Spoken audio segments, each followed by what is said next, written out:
രണ്ടാമത്തെ ഡൈസാക്കറൈഡാണ് ലാക്ടോസ്.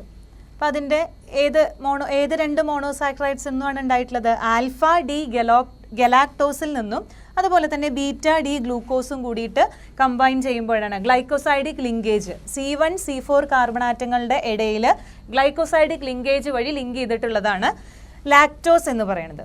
അപ്പോൾ ഇവിടെ ഇതാണ് C1 കാർബൺ, ഫസ്റ്റ് കാർബൺ. ഈ ഗലാക്ടോസിൻ്റെ C1 കാർബണിൽ, അതായത് ഫസ്റ്റ് കാർബണിലും അതുപോലെ തന്നെ ഗ്ലൂക്കോസിൻ്റെ ഫോർത്ത് കാർബണിലും തമ്മിലാണ് ഗ്ലൈക്കോസൈഡിക് ലിങ്കേജ് ഫോം ചെയ്യണത്. അപ്പോൾ ഇവിടെ നോക്കൂ, ഇവിടെ ഒരു OH ഗ്രൂപ്പ്, അതുപോലെ തന്നെ ഇവിടെ ഒരു OH ഗ്രൂപ്പ്. അപ്പോൾ ഇവിടെ നിന്ന് ഒരു വാട്ടർ മോളിക്യൂള് എലിമിനേറ്റ് ചെയ്ത് പോവും.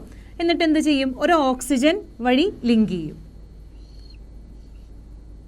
അപ്പം ഇങ്ങനെ ഒരു ഓക്സിജൻ വഴി ലിങ്ക് ചെയ്യും.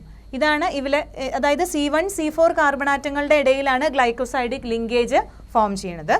ഇവിടെ തന്നെ നോക്കൂ, ഇവിടെ നേരത്തെ നമ്മൾ പറഞ്ഞ പോലെ ഫസ്റ്റ് കാർബണിൽ നമുക്ക് എന്ത് പ്രൊഡ്യൂസ് ചെയ്യാം? ഫ്രീ ആൽഡിഹൈഡ് ഗ്രൂപ്പ് പ്രൊഡ്യൂസ് ചെയ്യാം.